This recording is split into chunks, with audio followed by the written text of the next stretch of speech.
Ingawa ni vigumu sana kusema kwa uhakika sifa zote ambazo zitakuwa zimemsukuma Mheshimiwa Rais kutuletea jina la Mheshimiwa Mwigulu Nchemba, lakini ipo sifa moja ambayo mimi nina uhakika nayo na itakuwa ni sehemu ya sifa zilizomsukuma Mheshimiwa Rais.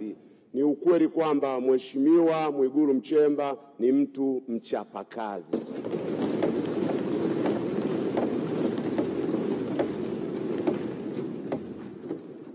Kwa hiyo kwetu sisi tulio wachache tunapenda kusema bayana kwamba tunakuunga mkono kama ishara ya kukukopesha imani, tukiwa na uhakika kwamba utachapa kazi.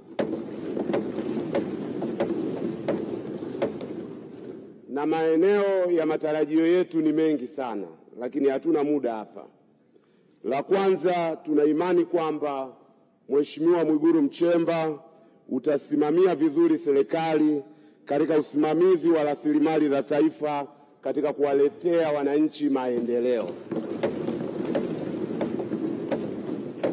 La pili, tuna imani kwamba utasimamia maboresho ya demokrasia nchini Tanzania na kuipatia Tanzania katiba mpya, hasa ikizingatiwa ukweli kwamba tasnia ya siasa na vyama vya siasa kwa ujumla wake vipo chini ya ofisi ya Waziri Mkuu.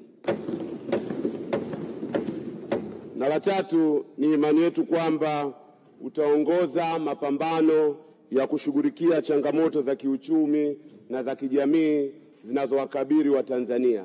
Hautokuwa waziri mkuu wa ofisini muda wote, utakuwa waziri mkuu wa field kama ilivyokuwa desturi yako tulivyokuzoea.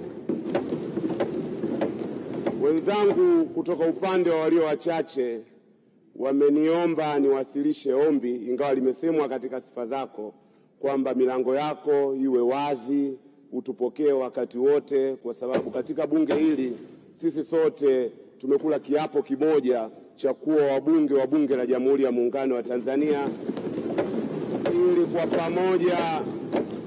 kwa pamoja tusaidie jitihada za kuwaletea wananchi wetu maendeleo. Na la mwisho, kwa wanakandanda, ndugu Nchemba ni mwana Yanga mwenzangu.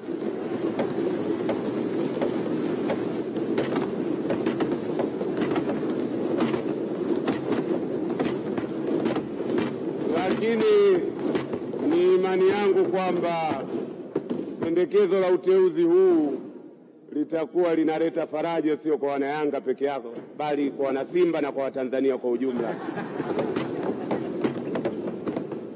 Asante sana Mheshimiwa Spika.